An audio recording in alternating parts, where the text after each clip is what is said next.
में बा ऊ कहत हिया अपने आदमी से कतरे कतरे टूटे ले दहिया नस नस उठे दहारिया कतरे टूटे ले दहिया नस नस उठे दहारिया कतरे कतरे टूटे ले दहिया नस नस उठे दहारिया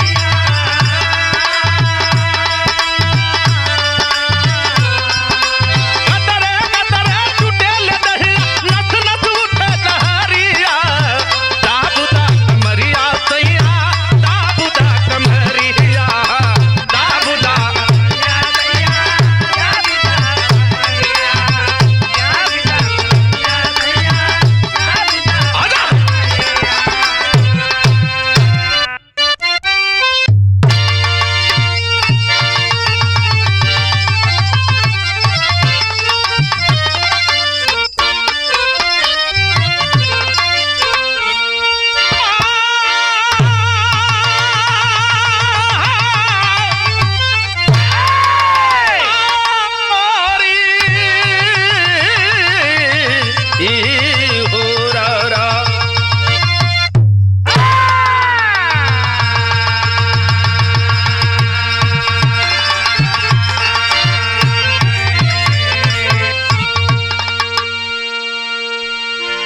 ये बिरहा आप लोगों के बीच में हम कलाकार संजय सो पप्पू बिरहा म्यूजिक के माध्यम से और ये बिरहा आपके सामने मैं दे रहा।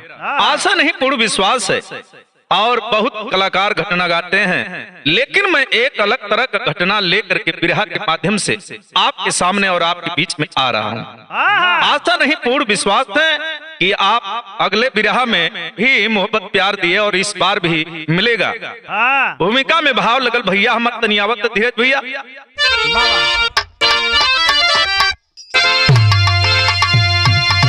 स्वार्थी वो मतलबी दुनिया बनी, आज स्वार्थ में दुनिया हुई अंधा बहरा, रिश्ते नाते जहां में जहर हो गया, लोग लालच में रिश्ता रखे जहां गहरा, देश भारत है पड़ता एक दिल्ली शहर, जिस शहर के निवासी है लोग पड़े, नी ममता जब बेटी सयानी हुई, एक अलग जिंदगी की कहानी हुई।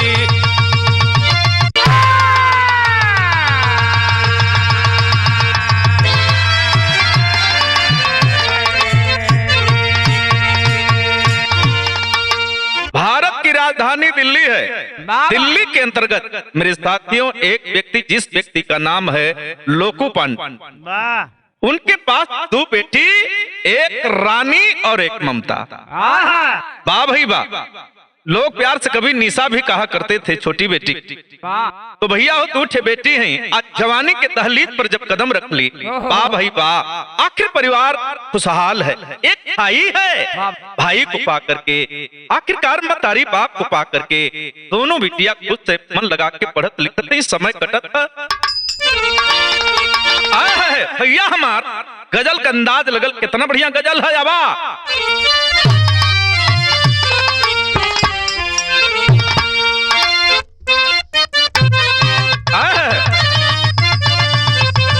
भैया हुआ, अरे हर तरफ रा रा रा, ओ हर तरफ एक अंधेरा सताने लगा, हर तरफ एक अंधेरा,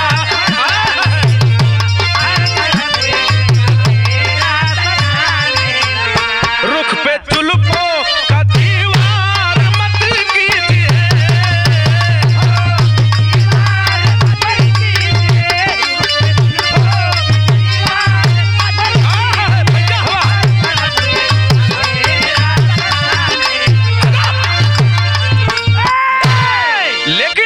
कबीर जी बिरहा में भाव लिखल, सुभाष भैया, सूरत भैया, बहुत बढ़िया भाव, धीरज भैया और हमरे अनिल भैया, कितना बढ़िया बिरहा में भाव लिखल कबीर जी। का लिखला भैया हमार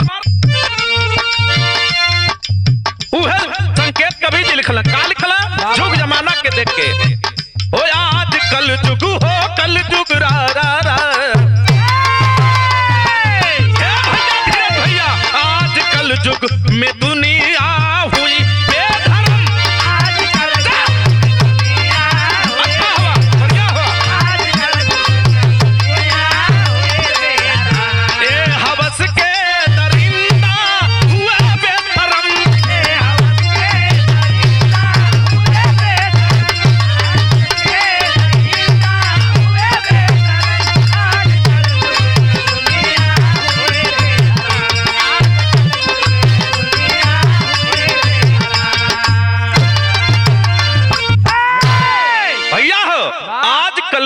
दुनिया हुई बेधर्म, ये हवस के दरिंदा हुए बेशरम। ये हमें से कहानी की शुरुआत लगल भैया, धीरज भी आ जाता।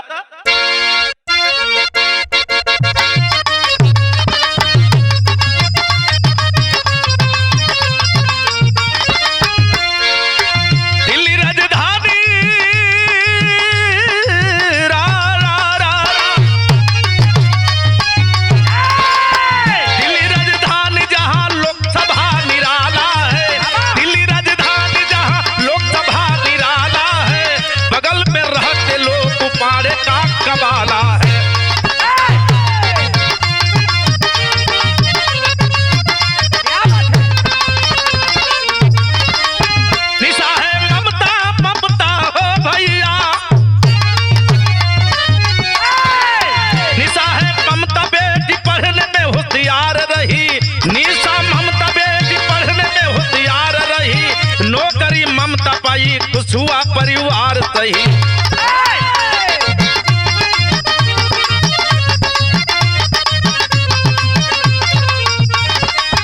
जिंदगी बढ़ी अभी ते जीवन था या बात सही, जिंदगी बढ़ी अभी ते जीवन था या बात सही, बहन के चलते घर में बढ़ गया विवाद सही।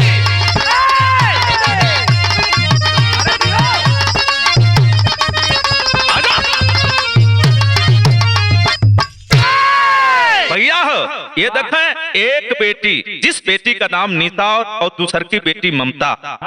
ममता बड़ी है और निशा छोटी है। भैया हो भाई सुमित नाम का जो भाई है ये भी प्राइवेट कर्मचारी है, और बहनिया जब नौकरी सरकारी पौलस तो अनिल भैया, धीरज भैया परिवार में खुशहाली का लहर दौड़ पड़ा। बाबू भी सरकारी नौकरी से रिटायर हुए, रुपया पैसा परिवार में आवत था, मिल मिला के लोग रहत खात कमात में समय कटत। नतीजा का निकलल हाई देखा, ममता रोजाना सरकारी ड्यूटी करत थी, आवत थी, जात थी, पहले तो समय से आवे, लेकिन कुछ दिन के बाद उनके समय में बदलाव। भाई अपने बहन पर घबरा रहा है, अपने बाबूजी से बता रहे कि बाबूजी बहना ये जाती है 4 बजे 5 बजे लगभग छुट्टी होता है सरकारी कर्मचारियों का, लेकिन ये बहन 2-3 घंटा क्या करती है।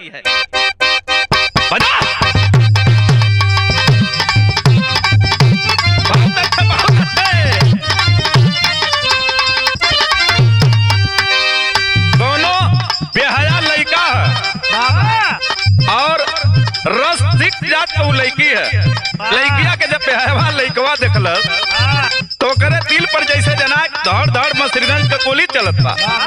रात में सपना था और वो लड़किया से बतियावत था, कहत कहा अरे गुजरे हो गुजरी रनिया,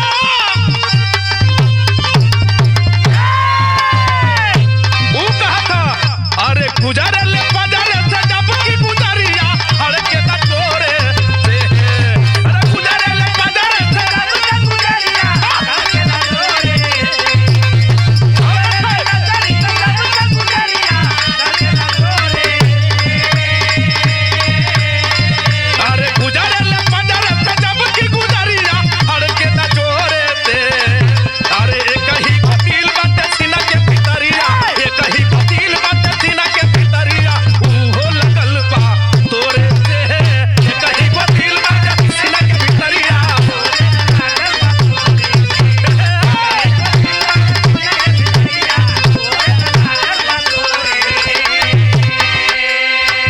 जैसे पिछली भैया महेंद्र के पाके कुछ समय से अब तुरंत भैया के पाक एकदम गदगद रहिला। कैसे गदगद रहिला? ये हमार सारथी हमें, जैसा कृष्ण जी अर्जुन के रथ पर बैठला, अर्जुन के कोनो तकलीफ ना होला, वैसे सूरत भैया अगर हमारे संगे हुआ तो कोनो दुनिया के रन बन में रहा, कमन तीर कमान चली पता न चली, वो लड़वैया गवैया के पता चली, लेकिन भाव है बिरहा में कितना बढ़िया भाव है। लड़की जब चलल है छठ सवर के तो देखवैयन के छाती फाटत, और गौवा में 2-4 ठे कुकुर हुआ के समझाई, लेकिन हाई देखा जब वो लड़की चलल छठ सवर के तो देखवैयन के छाती फाटत। कैसे? अरे साज सवर खूब घर से ठोकरिया, अरे साज सवर खूब घर से ठोकरिया, निकले ले भोरे में,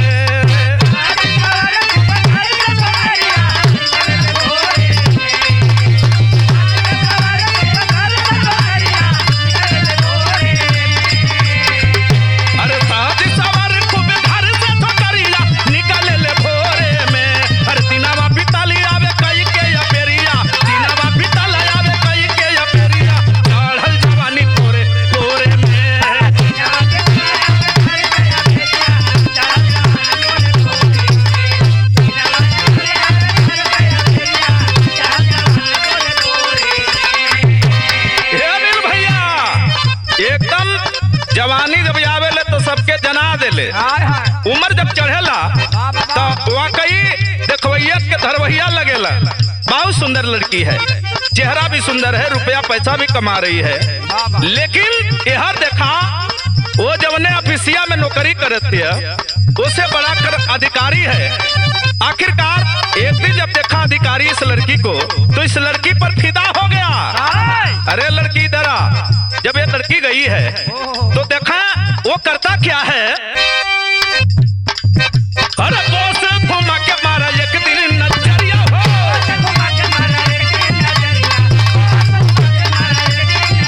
जब नजर पड़ गया वो अरे चाटा से पट गई सुनबा छोकरिया।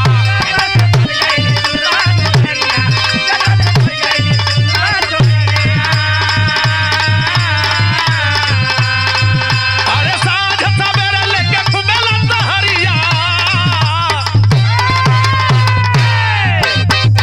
अरे साँझ सवेरे लेके घुमेला सहरिया फन के ले कोरे में।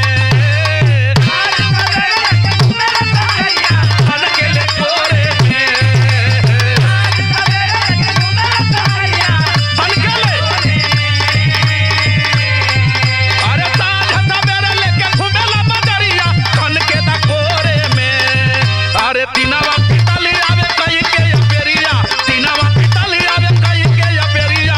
चढ़ल जवानी पोरे पोरे में।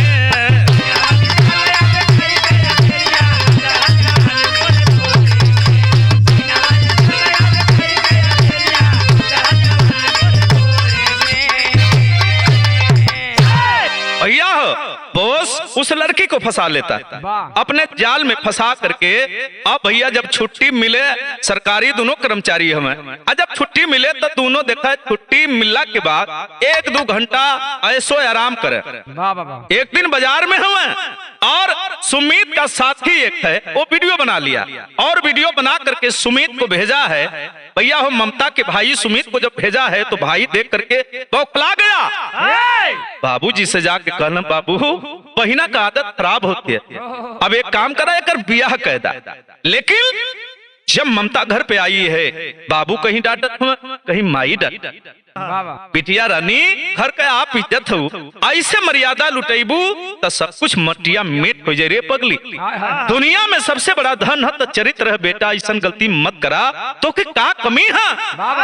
मन पसंद आखिरकार तो हर बियाह करल जी अपने जात बिरादरी में, लेकिन लड़की करे कि ना बाबू ऐसा कोनो बात ना। इस पर भाई ने वीडियो दिखाया बहना ये कौन आदमी है। आखिर वो लड़की किसी तरह बहाना बना रही है, लेकिन हाई देखा बाबूजी की तो तकलीफ है ये है। एरी में भाव लगल भैया हमार।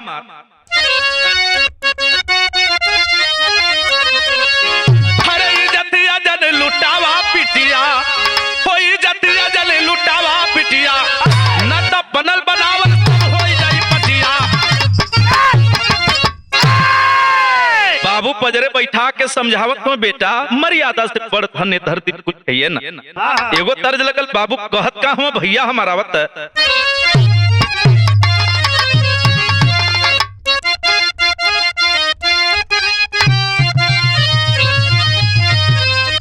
उहे तर्ज बाकी। अरे पजरा अरे पजरा बोला के हो कैलू भूलैलू काहे नेहिया लधाई के। पजरा बोला के हो कैलू काहे नेहिया लधाई। पजरा बोला के हो कैलू काहे नेहिया लधाई। ममता के बाबू समझावत हो बेटा सुना हमार बात। माई बाबू का है समझाई नाई पूरा गौवा में होला। माई बाबू का है समझाई नाई पूरा गौवा में होला।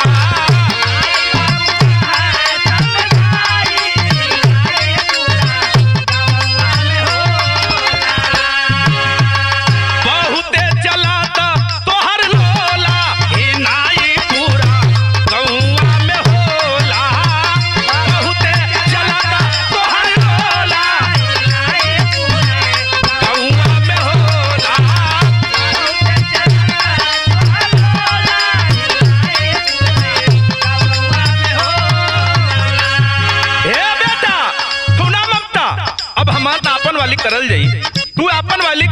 लेकिन परिवार का भी कुछ मतलब बा।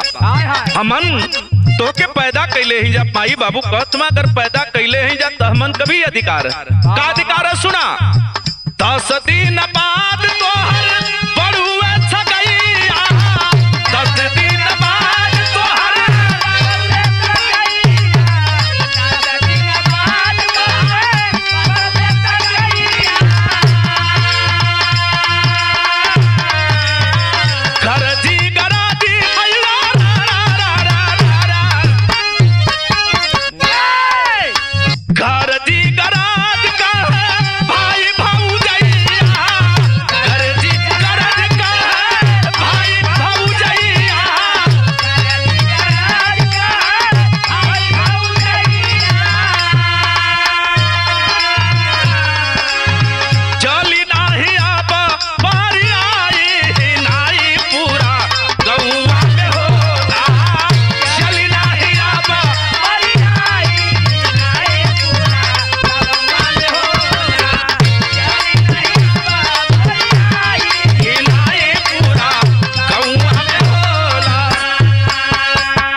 सुनो अगर हम लोगों की बात नहीं मानोगी तो सुन मेरी बात देख जानेंगे तुम हमारे लिए मर गई सिर्फ हमारी एक ही बेटी है ममता मेरी बात समझ रही हो ना ममता बोली कि बाबूजी ऐसा आप लोग क्यों कहते मैं एक लड़का पसंद की हूँ और उसी से मैं शादी करूंगी इतना नहीं उसके बच्चे की मैं माँ बनने वाली माँ के पैरों तले जमीन सर गई बाबू माँ बोली बेटा ये क्या कर दिया रे तूने तुझे पढ़ाया लिखाया गया इतना बड़ा संस्कार इस परिवार का नाम है कौन नहीं जानता इस परिवार को बेटा तूने मर्यादा सब कुछ मटिया मिट कर दिया रे बेटा आखिर सुन शादी करना ही था तो हम लोगों से क्यों नहीं राय लिया क्यों आखिरकार वो लड़की कह रही है कि बाबू जवन गलती भइल हमके माफ करा लेकिन माई बाबू हो भैया घरवा से मार के भगा दे जब हमार बात न मान लू तो ये घर से तू निकल जा वो लड़की निकल जाती है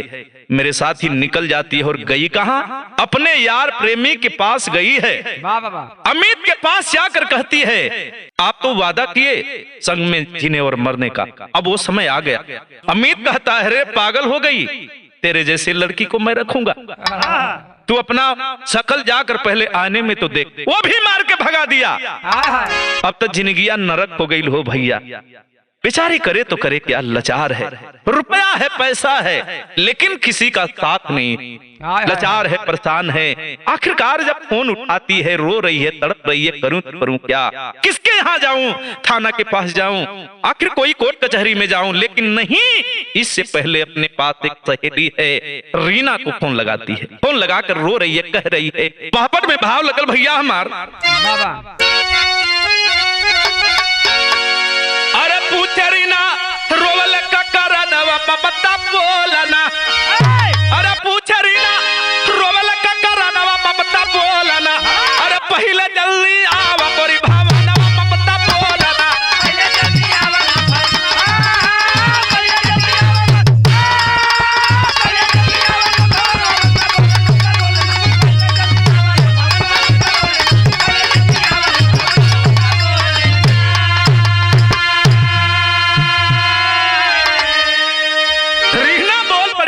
अरे पगली क्यों रो रही है रे तू मेरी सखी है मेरी जान है क्या बात को अरे ममता क्या हुआ ममता रो रही है रीना पूछ रही है ममता बता रही है अब हम जेले कहीं ना बहनी हम मर गई कहीं डूब के मर जाई कहीं धस के मर जाई ना हुई तो ट्रेन के पटरी पर जाके अपन जीवन की दे दे लेकिन भैया हो ट्रेन से कटा जाई यह कुल कहत बा लेकिन रीना समझाती है रिलैक्स हो जाओ रिलैक्स सुनो मेरी बात जीवन में बहुत दुख सुख है क्या करोगी उसके लिए मर जाओगी अरे बहुत बहुमूल्य जीवन है रे पगली मेरी बात तो सुन आखिरकार सुन मैं इस जगह पे हूँ पता तुम्हें दे रही हूँ किसी भी तरह से मेरे पास पहुंचो वो लड़की तुरंत गाड़ी पकड़ती है भैया हो फयल का फोन पर बतिया रही है और कह रही है समझा रही है रीना अरे हमारे लगे जल्दी आवा अरे तब तो है समझाई वो अरे दुख निवारण हो जाई है सब जुगती तुहर लगाई वो अरे पहुंची दूर से कई के तब पयानवा ममता बोलना अरे धई के ममता रोवली चरणवा ममता बोलना धई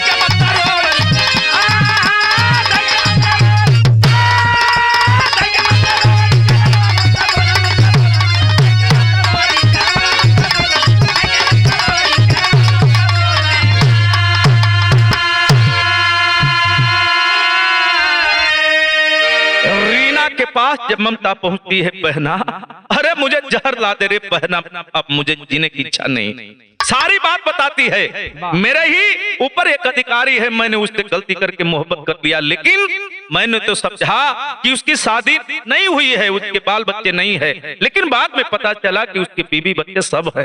उसने मुझे बहुत बड़ा धोखा दिया है। लेकिन रीना समझा रही है, सुनो सब्र से काम लो, मेरी बात सुनो, कल सुबह हम थाने में चलेंगे, अब प्यार करेंगे, मुकदमा किया जाएगा, उसके ऊपर सजा उसे मिलेगी, जरूर मिलेगी। समझावत किया रीना, यह देखा कहत कहा आल्हा में भाव लगल किया रवा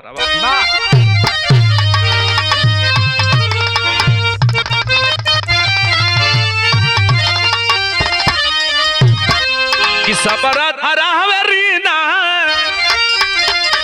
अरे सबरा धरावे रीना, अरे सब दुख कटी है रनिया,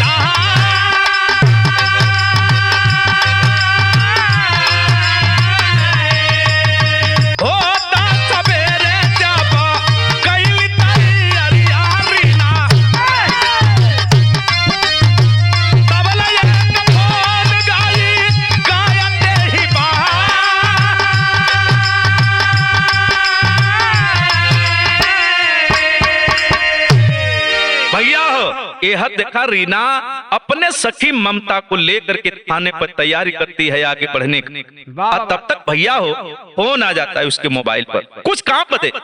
रीना ममता को समझाती है, बहना मेरी बात सुनो, अब एक काम करो कि आज दोपहर पर रुकते हैं, शाम को चलते हैं। लेकिन यह ममता जोहत बा, यह रीना ना आई भैया, रात हो गया, वो रात बीत गई, रात बीता था, वही रतिया में गजब हो गल हो भैया, रीना घरे पर ना बा, रीना के घरवा पर ममता बा, रीना के घर पे ममता अकेली पड़ी है। अतवले हाई देखा रात बीतल, जब सवेरा भयल तब जब रीना लौटल है तब देखत कहा मोरी घरवा के तमनवा मीडिया, पत्रकार, थाना, पुलिस सब जमा बा, जुटल बा। क्या हो आखिरकार घबरा रही है मेरे घर के सामने, ये सब क्या? मीडिया, पत्रकार, सभी लोग, पुलिस, थाना, क्या बात है? भयल का सदत में भाव लगल।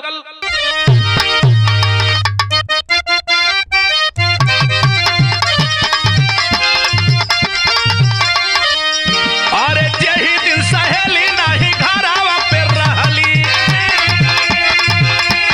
यही दिन सहेली नहीं घरावा पे रहली, अरे वही दिन घटना घटल बड़ी यारा, वही दिन घटना घटल बड़ी यारा, अरे ममता को मार कोई रोडवा पे फेंकल, ममता को मार कोई रोडवा पे फेंकल, अरे होता सवेरे जुटी गई पत्रकार, अरे होता सवेरे जुटी गया पत्रकार।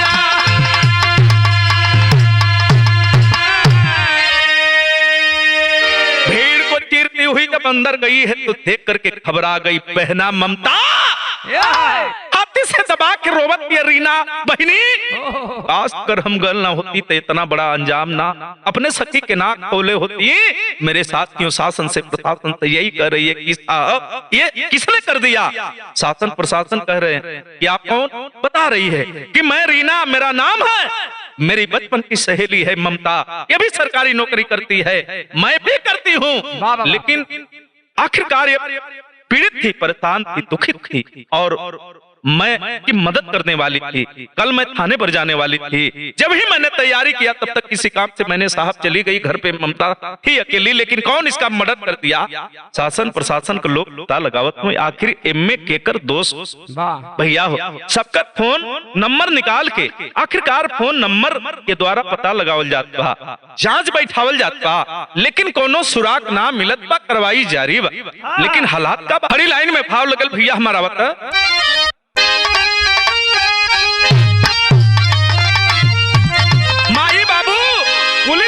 प्रशासन से कहत हम का कहला,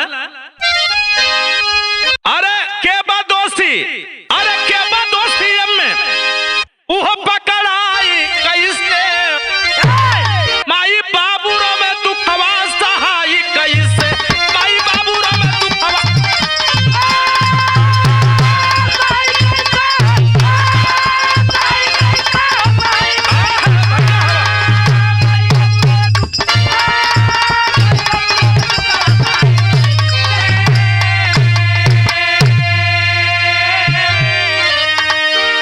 लेकिन उसकी रीना जो सहेली है एकदम मेरे साथियों अड़ी है, जब तक ये मामला साफ नहीं होगा, हत्यारे पकड़े नहीं जाएंगे, तब तक मैं दम नहीं ले सकती हूँ। मेरी वो सखी थी, जी जहां से उसे मानती थी, लेकिन मेरी बात सुनिए, न्याय तो मिलना चाहिए सर। अधिकारी कर्मचारी बड़े छोटे सभी आला अफसर कहे एकदम मिलेगा। पत्रकार मीडिया चिल्ला रही है, ममता का जो भी दोषी है सब पकड़े जाएंगे, कोई बख्शे नहीं जाएंगे। माई बाबू दुखित ही हुए, भैया भी सोचत हुए, माई भी सोचत कि काश अपने पिटिया की हद से मन निकलने न उठती जा, तो हमन इतना बढ़िया अंजाम सामने न देखती। नवंबर 2024 मेरे साथियों एक घटना है, इसका मैं जिक्र कर रहा हूँ विराह के माध्यम से, लेकिन इसमें उसका साथी जो बड़ा अधिकारी था, उसके साथ में रहने वाला ममता का जो, अरे अम्मी, उसका जो साथी बड़ा अधिकारी था उसके ऊपर भी जांच लगाई गई। उसके फोन नंबर पर जितने लोग बात करते थे सबकी जांच चल रही है, लेकिन पकड़ा गया। कौन पकड़ा गया? वो पकड़ा गया उसका जो साथी बड़ा अधिकारी था, लेकिन वो अभी तक तो मामला क्लियर नहीं हुआ है कि इसमें कौन पूरी तरह दोषी है। लेकिन प्रशासन के लोग कहते हैं कि किसी को बख्शा नहीं जाए। प्रशासन अगर ईमानदारी से अपना काम करे तो कोई दोषी बच ही नहीं सकता है। गुरु बिहारी गुरु गणेश गुरु राम लाल जी पावन कथन करा बीजक फौजी लागे की सुहावन, अरे इज्जत के जने